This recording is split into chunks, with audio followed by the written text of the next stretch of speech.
Summarize the Stormlight Archive in a single sentence.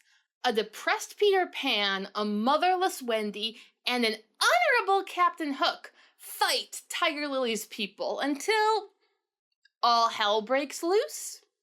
Hey you geeks, today we're going to dive back into what I perceive as some of Sanderson's inspirations behind the Cosmere.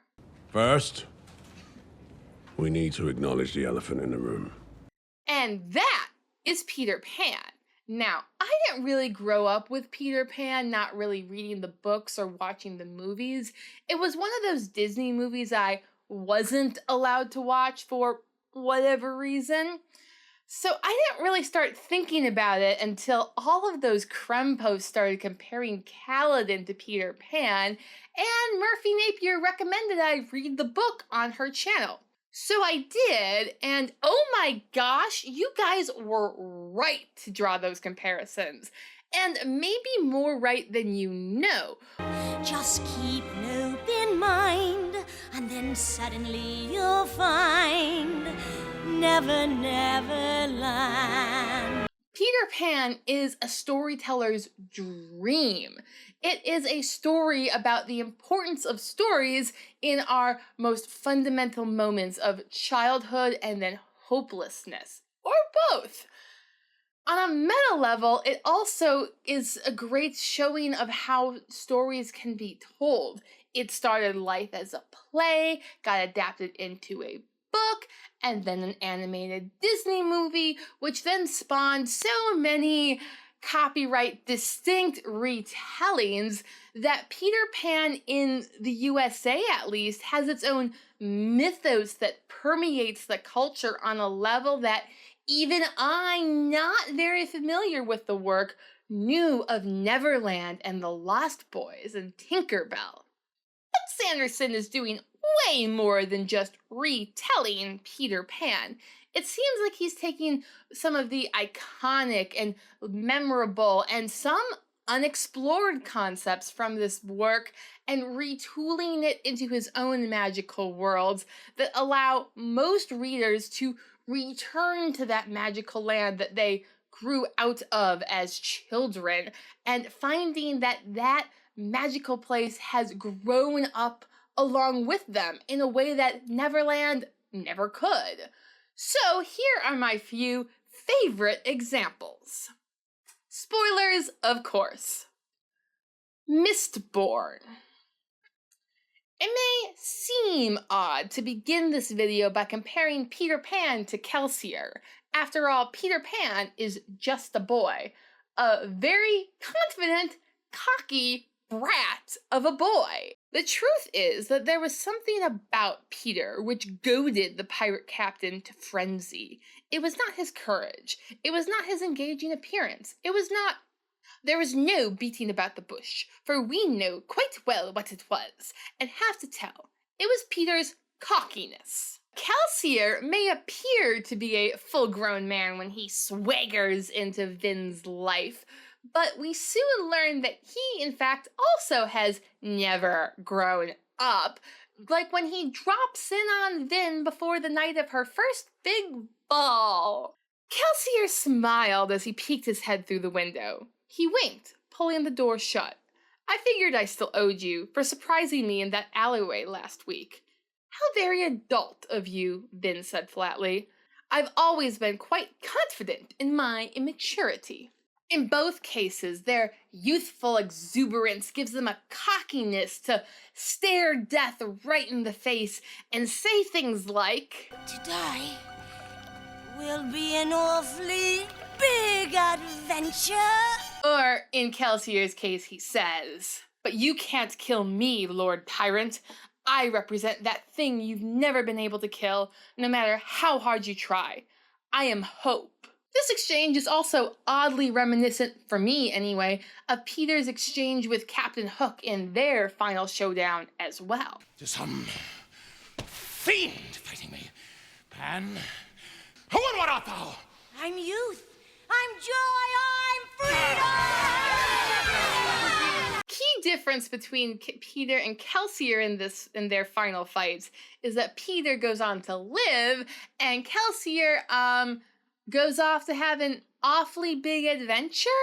Though, despite their different journeys, their destination is the same. You either die a hero, or you live long enough to see yourself become the villain. It's odd how Disney and other retelliings of Peter Pan very much gloss over how Peter goes total pirate villain there at the end before returning the darlings home. The captain, it need not be said who, treated them as dogs. They dared not express their wishes to him, even in a round robin. Instant obedience was the only safe thing. It was afterwards whispered among them that on the first night Peter wore Hook's suit. He sat long in the cabin with Hook's cigar holder in his mouth and one hand clenched, all but for the forefinger, which he bent and held threateningly aloft like a hook. Though, really, Peter doesn't have that heroic of a beginning either. Not only does he literally kidnap children from their house and bring them to Neverland, we learn there that he also reigns as a tyrant over the lost boys. The boys on the island vary, of course, in numbers, according as they get killed and so on, and when they seem to be growing up, which is against the rules, Peter thins them out. And that really isn't too far from the sort of shenanigans that Cosmere is up to in The Lost Metal. We will need to deal with her, Delaville said softly. Enough, Delaville, Cosmere said, flicking on the light and leaning back in his seat. Twinsoul is right. She knows nothing that couldn't be learned from a cursory exploration of the Cosmere. We might have to move bases, but that's our own fault. Moonlight was just so certain she'd join. Though in this particular instance, Cosmere is saying no, don't go kill Marseille because she grew out of our fun club with little code names. The implication here is that he has definitely ordered that sort of thing before, and what exactly Cosmere will do to a person who leaves the Ghost Bloods, I suppose we'll find out in Wind and Truth when Shallan does just that. You can check out anytime you like, but you can never leave. It seems like Cosmere got the lion's share of Pan's more darker, more shadowy attributes. That part where Disney dared not go, Sanderson just dove on in with a little grin and a certain flourish. I wonder if those of you who enjoyed Peter Pan as a kid also enjoyed Cosmere as an adult, because I did neither, so let me know your thoughts down in the comment section below. Skyward. Okay, well, technically not Cosmere because they both have different realms beyond the stars and magic systems.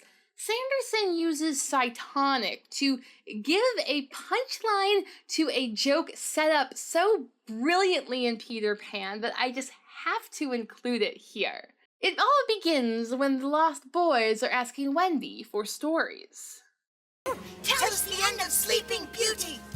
The prince awoke her, and they all lived happily ever after. Yay! Tell us the end of Hamlet. Then in Cytonic, the Lost Pirates are asking Spensa for stories, and she tells them this one. And then, with a mighty roar, Simba cast his uncle to his doom. Now his father's wandering soul could finally rest. Revenge had been exacted, and balance had returned to the land. The circle was at long last complete. Yes, she tells the Lion King, or at least a version of the Lion King now 3,000 years in the future that has re-merged with Hamlet in an appropriate YA version of the story in a way J.M. Barrie could never have imagined. When I first read Cytonic and got to the Lion King scene, I was like, huh, that's cute. But now that I understand the connections, I think this is like the greatest thing since sliced toast, and I really have to re-evaluate this novel. Warbreaker. There is an interesting tidbit about the magic of Tutelar, and that is the land where colors burn. The God King was there. Ceres' gown, a brilliant golden satin, seemed to burn with its own inner color. Anything that was white, some sort of lace on her dress, for instance, bent slightly, giving off a rainbow of colors, as if seen through a prism. Which, incidentally, is the same way that Peter first describes Neverland. And the colors will become brighter. Yes. So bright that in a moment they'll go on fire. And in that moment, just before they do... I see it, Peter. I see it. That's it, Wendy. That's my island. This concept, though, really isn't explored in most of the Peter Pan adaptations, except maybe Hook. Brandon's genius comes from him going, what if colors burning was the magic system? And voila, we have the magic of Warbreaker, the Stormlight Archive. Okay, there were so many comparisons that this section could literally be its own video, and I've already snuck a few of these in earlier videos, and will continue to do so. But for here, let's just start with the obvious, like Lift, the little girl who won't grow up. I'll never grow up, never grow up, never grow up. Because she, like Peter Pan, has mommy issues. Mistress, Wendell said, Lift, will you tell me why this bothers you so much? Everyone grows, everyone changes. But I'm her little girl. Whose little girl? He asked gently. Your mother's? It seems like he's taken 4 of the Peter Pan mythos character archetypes and applied them to 4 of his 5 main characters, beginning the Stormlight Archive. But in each case, he has inverted a key attribute of their character. For Kaladin is the boy who can fly, but now struggles to think of a happy thought. You won't believe this, but I found my happy thought. Took me 3 days to find it. And guess what happened when I did? I went. Though both Peter Pan and he share, interestingly enough, PTSD from the constant battles they've endured. Sometimes, though not often, Peter had dreams, and they were more painful than the dreams of other boys. For hours he could not be separated from these dreams, though he wailed piteously in them. They had to do, I think, with the riddle of his existence. As for Shallan, she brings the feminine storyteller character type to the world of Roshar, just as Wendy does for the Lost Boys. But because Shallan lacks a mother, her stories lack hope. However, this doesn't prevent the Lost Boys from treating her like Wendy and trying to kill her straight out. I have brought you she that told us Cinderella. She's a teller stories. She is Dead. Though it's not Kaladin's honorable Lost Boys of Bridge 4, it's the darker, shadowy, ghost blood Lost Boys who try to do Shallan in, though accidentally. Moving on to the Captain Hook of Roshar, we get Dalinar. And I really gotta hand it to Sanderson, because who would look at that? I am the greatest villain of all time! Little children should be seen and not heard. And say, what if he found God and religion and honor? While coming up with this theory for a while, I really struggled to find pirate parallels in the Rosharan system and even complained about it in my Unmade video. And then I thought, what if the Alethi were the pirates? Hans, are we the baddies? Once I realized that Dalinar's shard blade was shaped like a hook, it all came together. Before this, I had understood that the countries of Roshar were a bit nervous when Dalinar comes to them speaking about a grand coalition. But now I totally empathize. Who would trust that? But I have given me word not to lay a finger or a hook on Peter Pan. And Captain Hook never breaks a promise. After all, Hook is a man of extreme passions and would rather see the world burn than himself defeated in it. Hook was fighting now without hope. That passionate breast no longer asked for life, but for one boon it craved. To see Peter show bad form once it was cold forever. Abandoning the fight, he rushed into the powder magazine and fired it. "In 2 minutes," he cried, "the ship will be blown to pieces." Now, he thought, true form will show. Though Dalinar is clearly a reformed Hook, he still has a penchant for taking Kaladin's crew away from him and leaving the poor boy isolated with a dying Syl for company. But we forgive him because of honor and duty, and the Lost Boys go willingly. Of course, it was House Colin and not House Devar, that took them in at the end of the Way of Kings. Lastly, we have the warrior princess archetype, who for Roshar is Eshonai, and for Neverland comes Tiger Lily, proudly erect, a princess in her own right.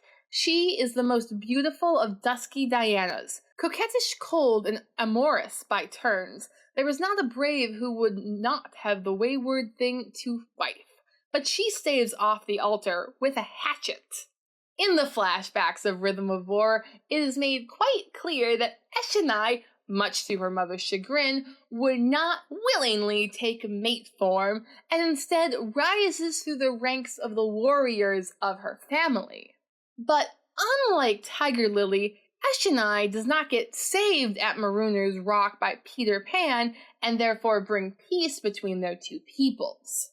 Rather, Eshonai votes for war on the very night of the drumming celebration. Eshonai played the drums, she felt the rhythms, she wept softly, and didn't look as the strange assassin, wearing flowing white clothing provided by Clade, left the room.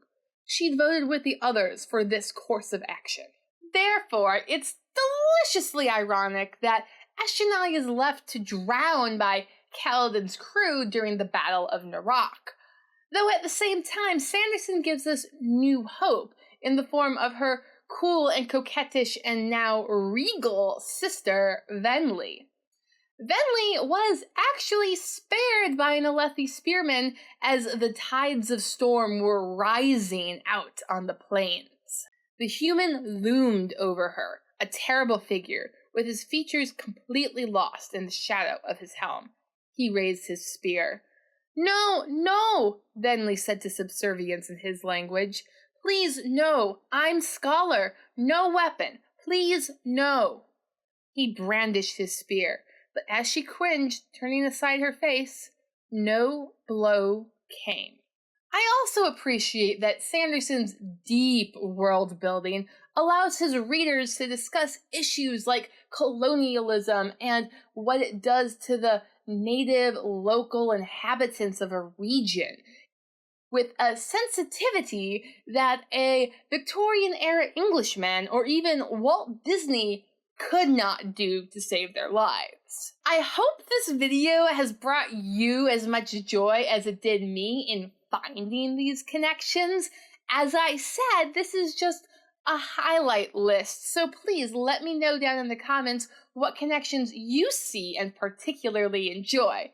Thanks for watching! Bye!